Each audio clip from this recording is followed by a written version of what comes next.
Out from London. George, security surely a priority, so they deserve this money, don't they?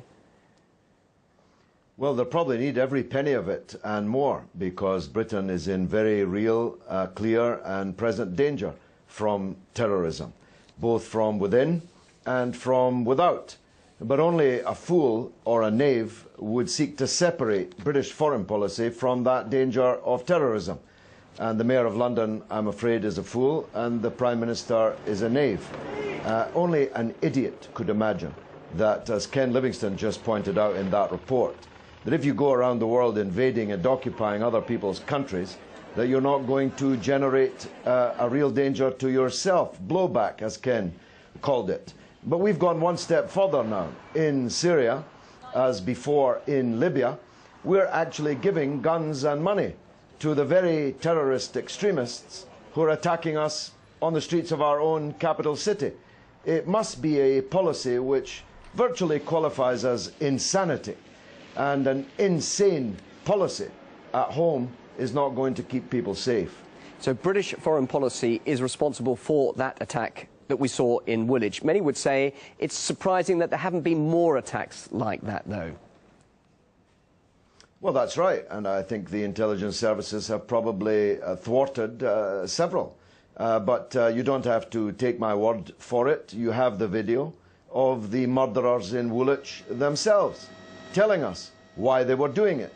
We had the martyrdom videos of the maniacs who blew themselves up and hundreds of others on 7/7/2005 in London on the Underground and on a London bus, and they too told us why they were doing it. I see no reason to doubt them. And yet David Cameron will say what happens in Afghanistan is so vital to our national security, to the people like you walking the streets in London and the UK. But it's having the opposite effect. It's making us in a more imperiled. Our situation is more dangerous. The more we attack and invade other people, the more we arm and finance extreme Takfiri fanatics who beheaded a Christian bishop. If people can hear me, beheaded a Christian bishop just yesterday and videoed it in front of women and children watching it and put it up on the internet whilst chanting the name of God. They're paid for by us, by the same David Cameron who tells us we need £100 million to go to the security services to protect us from the very people he's employing as agents in the struggle in Syria. And can I quickly ask you, how is all of this now impacting on the divisions we're seeing in society there in the UK? How worried are you about the anti-Muslim sentiment that appears to be now building there in the UK? Something I know that you're quite an expert on.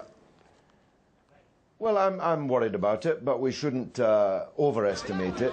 There have been isolated attacks which have largely been pathetically insubstantial upon mosques and Muslim institutions of various kinds. There have been fatalities in individual attacks on Muslims. But the vast majority of the British people are not like that. This is not a country where fascism has any traction. After all, together with Russia, we defeated fascism in the living memory of some people still alive today.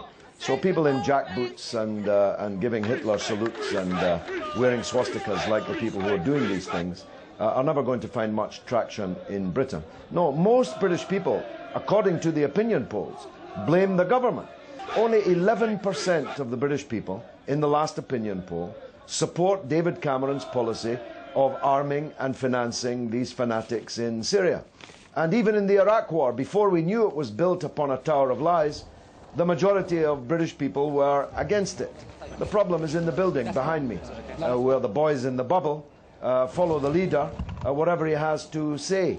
Although even inside that bubble, the beheading of a Christian bishop may prove a turning point, just like the eating of a heart on video, on YouTube, by the same kind of people a month or two ago, decisively began a swing in British public opinion away from these fanatics. George Galloway, thanks so much for your point of view on all of this. Great to talk to you there live in London. George Galloway, UK Member of Parliament.